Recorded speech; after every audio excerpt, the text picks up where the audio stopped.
Coming up on Talking Points, President Trump is now the first former president to be charged in a criminal investigation. We'll have the latest on the indictment and the anticipated Trump surrender.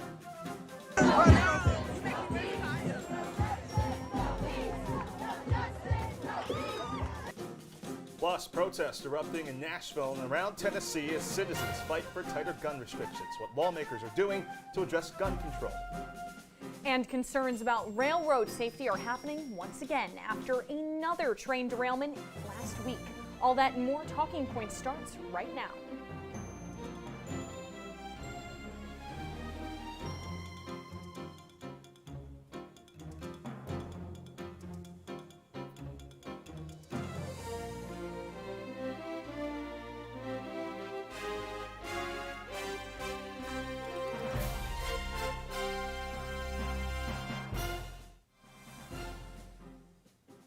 Former President Donald Trump is now the first president to ever face criminal charges. Good evening and welcome into Talking Points. I'm Chilekasi, Adele. And I'm Teagan Brown. Manhattan District Attorney Alvin Bragg is bringing charges against Trump for a hush money payment made to an adult film star, Stormy Daniels. Talking Points analyst Jake Morrell is in studio to break down that timeline. Jake? Teagan and Chile, good evening. Unprecedented is absolutely the right word here. This is the first time in U.S. history that a former president has been criminally indicted, and we've seen quite the reaction. Here's former Vice President Mike Pence speaking about the indictment this past weekend. I think the unprecedented indictment of a former president of the United States for a campaign finance issue is an outrage. Now, reactions range from Republican leaders calling the indictment an outrage to Twitter memers having some fun with it. On your screen right now is a depiction of George Clooney's Michael Clayton, the story of a fixer lawyer much like Michael Cohen, showing Trump his indictment. We'll have more on the reaction later in the show, but for right now, let's break down how we got here. Trump is being accused of more than 30 counts of business fraud in the indictment, which is still under seal. These counts are related to a hush money payment made to adult film star Stormy Daniels on the eve of the 2016 election. 2 years later, the first domino of this investigation fell when former Trump lawyer Michael Cohen was sentenced to 3 years in prison for making these payments. Then, after federal prosecutors had concluded their investigation, the Manhattan DA's office opened it back up by subpoenaing the Trump Organization in 2019, which eventually uncovered that they were running a 15-year tax scheme. Fast forward to 2022, and the investigation turned back to the hush money. Grand jury proceedings began in early 2023 with testimonies from several former Trump officials, including Michael Cohen himself, who described the case as somewhat of a betrayal. That they wanted me to just accept the punishment, move on. Basically, as I had once said stupidly to Vanity Fair, that I would take a bullet for Trump. I probably would have, except for the fact that he was the guy pulling the trigger. And for me, that was a real problem. You know, all of this brings us to today, Monday, April 3rd. And what happens now? Well, first, Trump will have to surrender to law enforcement and, just like any other American who gets arrested, take a mugshot and have his fingerprints booked. Then he's scheduled to be arraigned in court tomorrow, where he will be made aware of the charges against him. Guys? Jake, a hot topic of discussion involving this indictment is its effects on Trump's 2024 presidential campaign. Do you see this case shifting the electoral roadmap at all?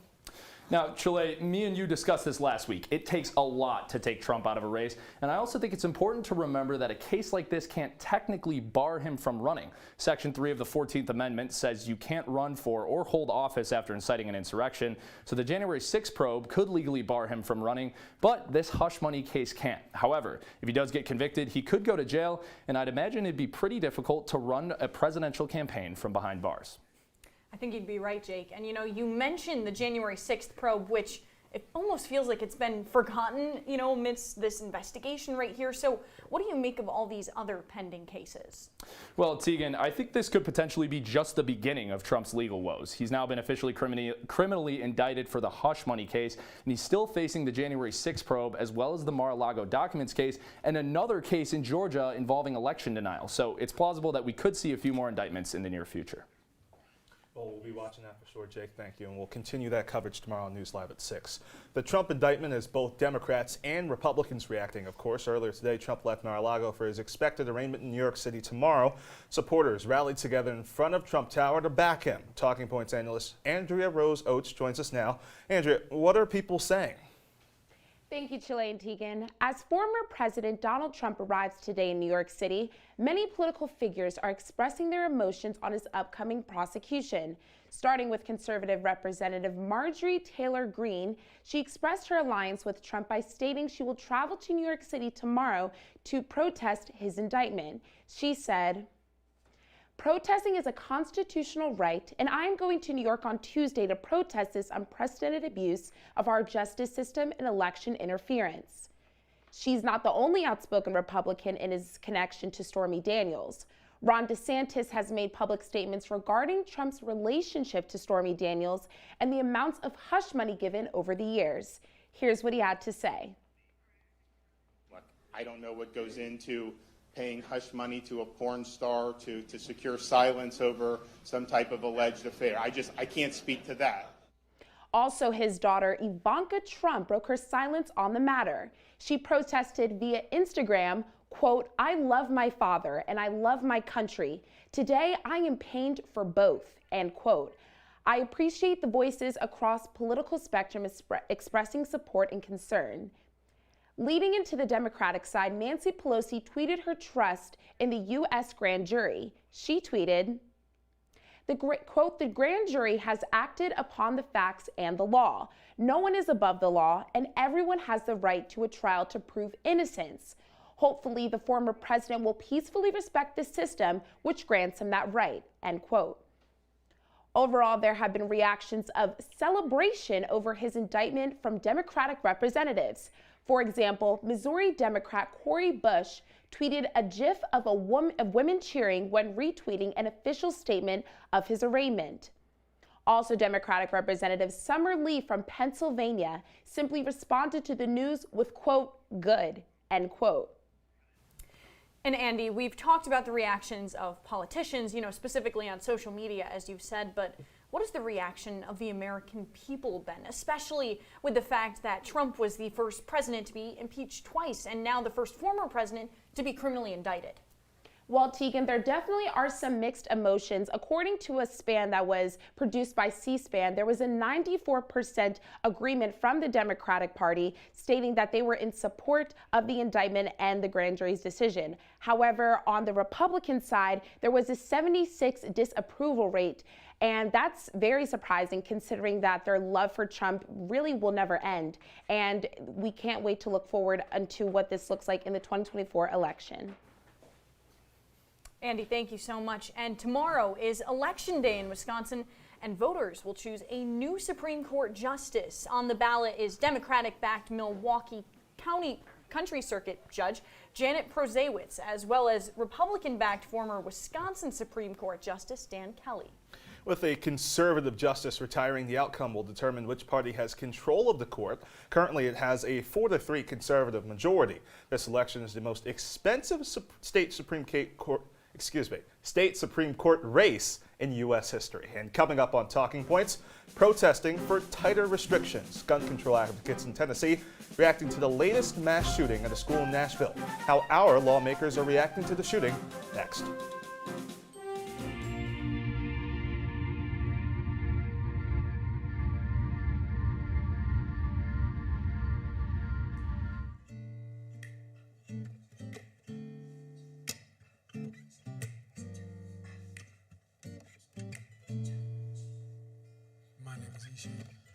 Hi, my name is Sadie Miller. My name is Luke Brady. I go by St. Luke.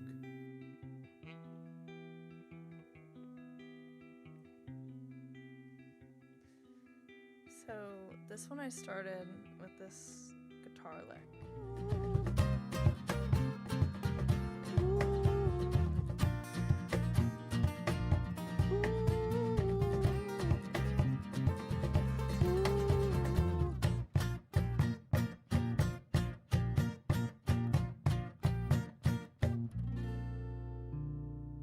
Jordan knows he shouldn't eat this entire bowl of nachos, but tonight he's earned that right. Because a few hours ago, in the middle of happy hour, he recognized a sign. Not from the gods or a bolt of lightning, but from a double heart, a kissy face, and a fourth ha in ha ha ha. That's when Jordan knew he was buzzed. So when it was time to go, he got a ride home instead of driving. Be a legend like Jordan. Recognize your buzzed warning signs and get a ride home. Buzz driving is drunk driving.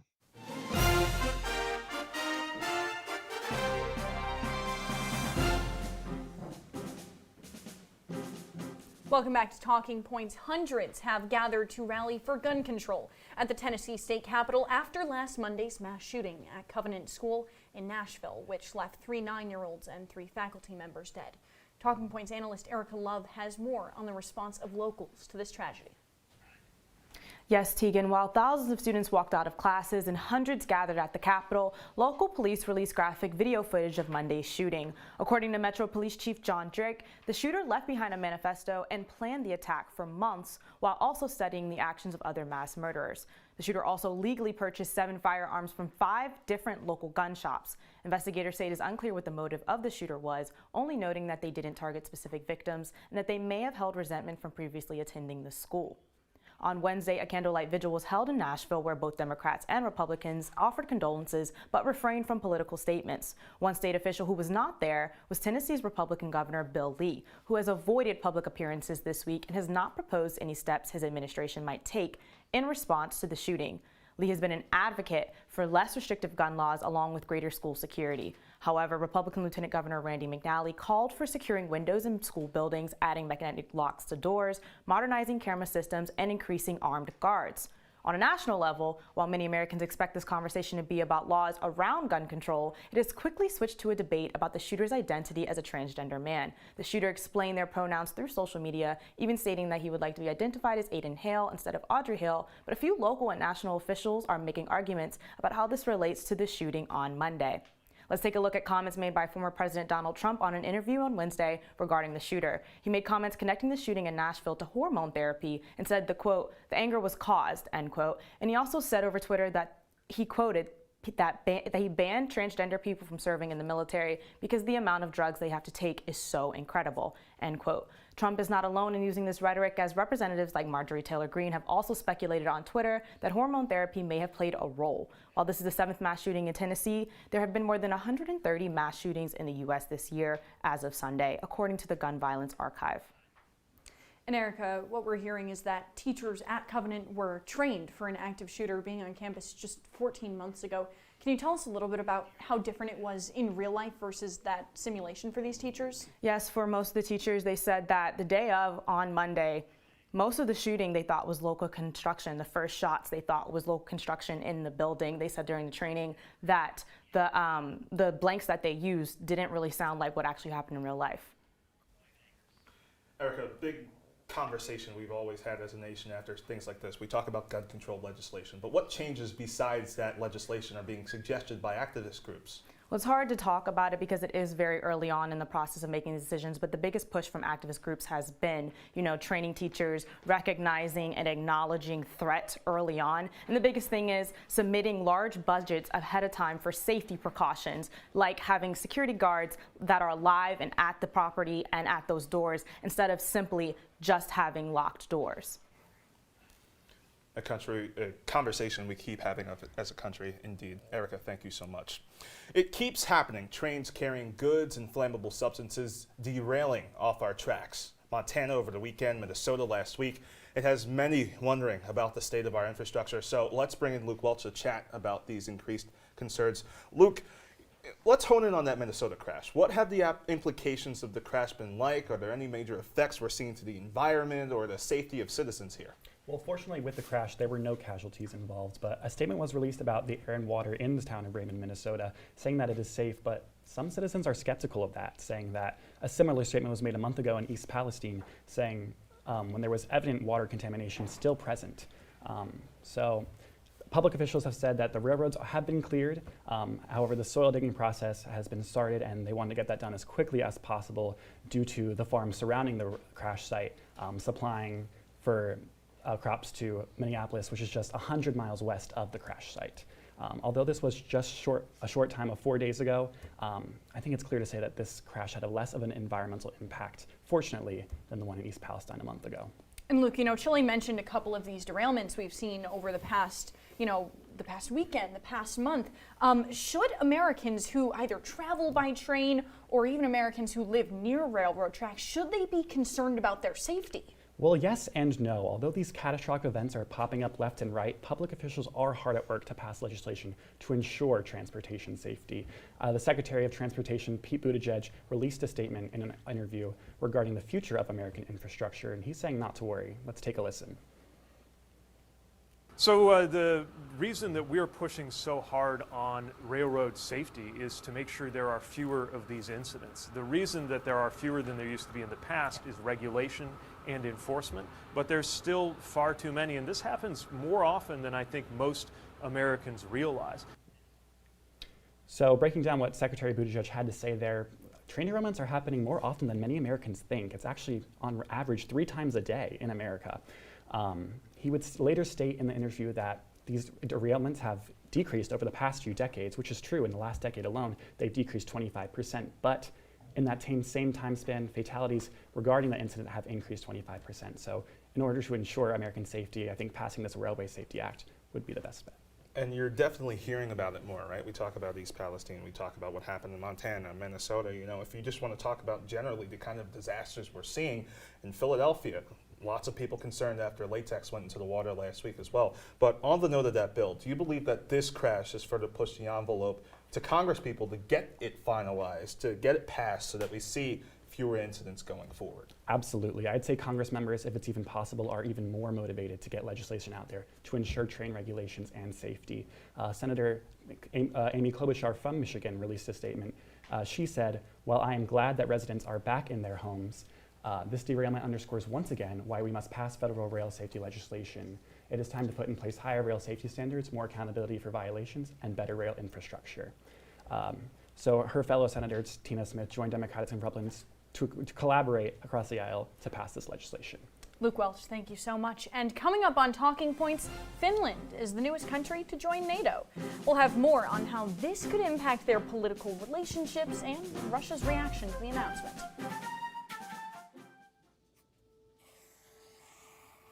Dad? Just 1 minute, okay? Hey, Bobo, do trees tell each other stories? I'm sorry. I'm afraid I don't know that. Hey, why don't we go find out?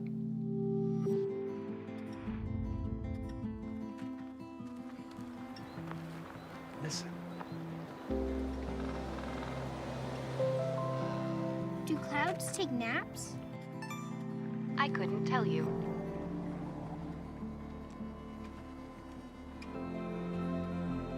Can birds draw pictures? I don't have an answer for that. Dad, do stars visit their friends? Look!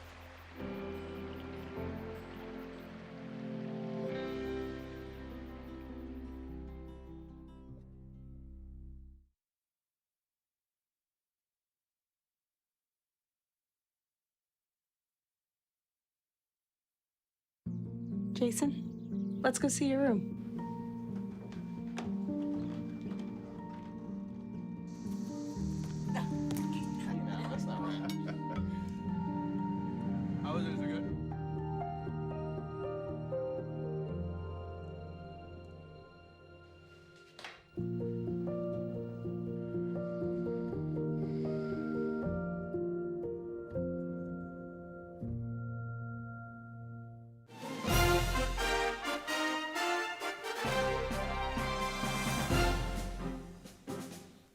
Welcome back. Finland, which has an 832-mile-long border with Russia, has cleared NATO's last hurdle, setting it to become the 7th NATO country located on the Baltic Sea. Let's talk with Gustavo Adolfo Madero to break down the effects on the world's political landscape. So, Gustavo, why has Finland decided to join NATO after decades of neutrality, and what does this mean for their security? Well, Chile, Finland's decision to join NATO marks a staggering change in public opinion, since before the Russian-Ukraine war, only 1/3 of Finns actually supported joining NATO. But ever since Russia invaded Ukraine, that turned into an overwhelming support, and now the majority of the country did support that decision to join NATO. Now, Finnish acquisition means that it will join under an organizational mutual defense umbrella that treats an attack on each individual country as an attack on them all, acquiring a collective response. The Finnish government has said that this decision will improve the security and the stability of the country and region. Now, despite Turkey initially delaying Finland's bid to join, insisting that they change their stance on Kurdish groups that they label as terrorists, the Turkish president said that Finland has satisfied those requirements, and that the speed of these negotiations has been sped up, especially because Moscow is getting ready to take over the UN Security Council this month. And so let's talk a little bit about that UN Security Council and kind of these other countries and the reaction to Finland joining this. What has the reaction of Russia been? What has the reaction of the United Nations been to this? Okay, completely. The United Nations, Russia on Saturday took charge of the United Nations Security Council, and the last time they did that was in February of last year, when in the middle of a brief about Ukraine, Putin actually announced its attack on Ukraine. So the decisions is, although other countries like the United States, France, and Britain are going to they're going to continue going with the council sessions just because to not let Russia's invasion continue having effects on peace and security among the world. Gustavo, what kind of effect has this had with Finland's relation with other countries as well? Finland and Sweden actually applied at the same time for membership to NATO, and although Finland has gotten it, Sweden is still waiting for approval, and the United States has actually encouraged Turkey to move forward with Sweden's approval. And Finland's membership could actually help NATO dominate the Baltic Sea, given that Helsinki is only 70 kilometers across the sea from Estonia's capital, Tallinn, which will provide a new route for reinforcements. We'll keep watching this. Thank you so much, Gustavo. Thank you. Republicans in the House of Representatives recently passed H.R. 1. The bill is intended to address an issue top of mind for voters in last year's midterm elections, skyrocketing energy prices. Talking Points analyst Luke Radel joins us now to discuss what's in this bill and how it's connected to our congressman right here in Syracuse. Luke, good evening. Chile and Teagan, thousands of bills are introduced on the House floor during each congressional session, and most of them never even get a vote. So how do we keep track of them all? House Speaker Kevin McCarthy explains. Every piece of legislation is assigned a number when it's first introduced. Most of these numbers are chronological, but as Speaker, I get to pick which bills are assigned the numbers 1 through 10 as a way to show how important that legislation is. I just announced H.R. 1, our top priority that has a real shot at becoming law. It's called the Lower Energy Cost. That's right, the GOP's top priority was passing the Lower Energy Costs Act, which they did on Friday. The bill follows a mandate from the voters. Polling from ABC News and Ipsos taken just a week before the 2022 elections showed that roughly half of likely voters listed the economy and inflation as their top concern, with energy costs being a driving force behind those answers. But President Biden has promised that he will veto H.R. 1. The White House says that they've made, quote, unprecedented progress in reducing energy costs for Americans in their homes and at the pump. And they claim H.R. 1 will do just the opposite and call the bill a license to pollute. Now, it's important to note that despite the White House claiming they're reducing energy costs, prices at the pump are up nearly $1 since 2019 when Donald Trump was president. So how do we know if they're being right about this license to pollute? If only we had an energy expert that we could rely upon. As an expert in energy and a nuclear submarine officer in the Navy, I understand firsthand the importance of reliable energy for American families, businesses, and national security.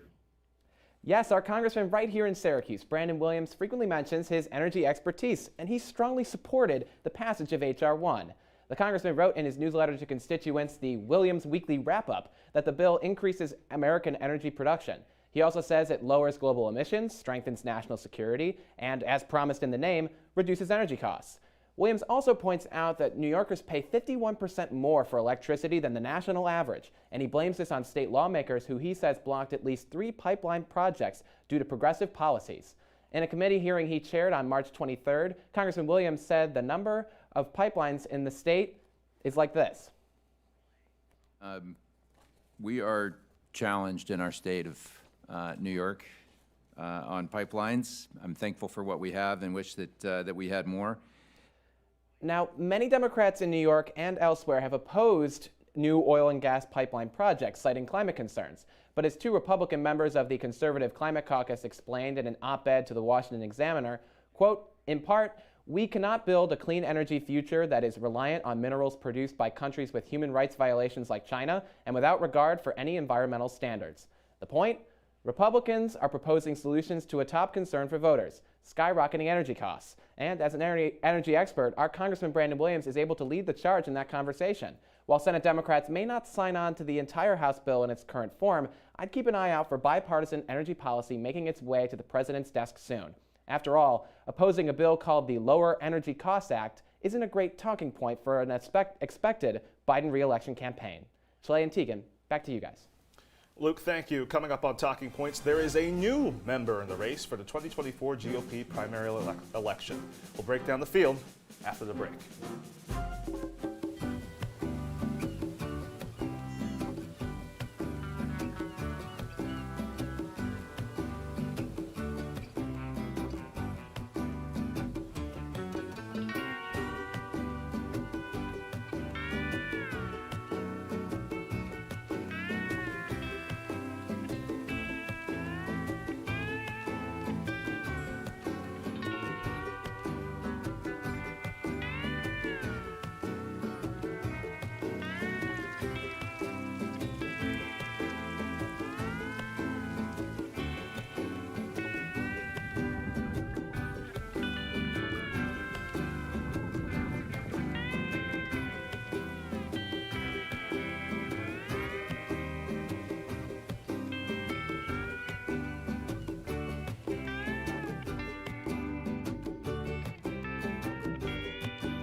Meet Norm. He lives with anxiety, but with the help of this latest innovation from Be Normal, he can be normal, just like everyone else. With the swipe of a finger, you can project happiness, confidence, machismo. Why settle for being real when you can be normal?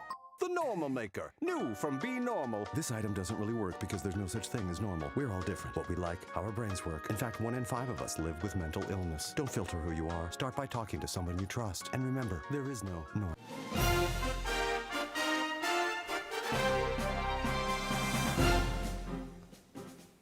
Welcome back to Talking Points. Former Arkansas Governor Asa Hutchinson has announced he's running for the 2024 GOP primary earlier this week. This was just yesterday, and it brings the number of candidates running for the nomination up to 5. So, Teagan, I wonder what kind of conversations were going on down in Arkansas. You've got the former White House press secretary under President Trump, former President Trump, Sarah Huckabee Sanders, now the governor of Arkansas, and you've got Hutchinson now who's throwing his hat into the ring. Yes.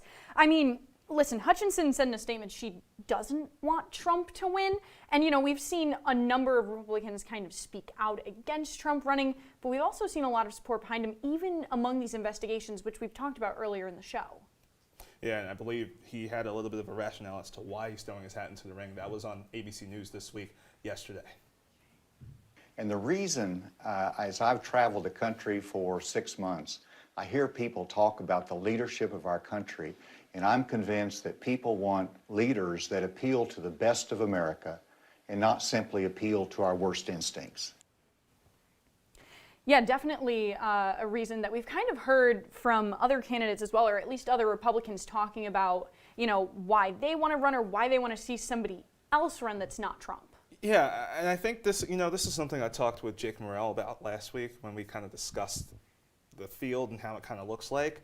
But the question here is, what's going to diversify you from the rest of the pack? And I think that's something that we've yet to see. Hutchinson said in a statement, about all the stuff going on with Trump's indictment, that he doesn't want Trump to win and that America's next president should be voted on by the voters and not the courts. But you kind of wonder, if you got a bunch of people saying similar things, who stands out, and does it just go into the situation where you dilute the field, and the people saying that they don't want Donald Trump as the next president, it could almost happen because you're diluting said field.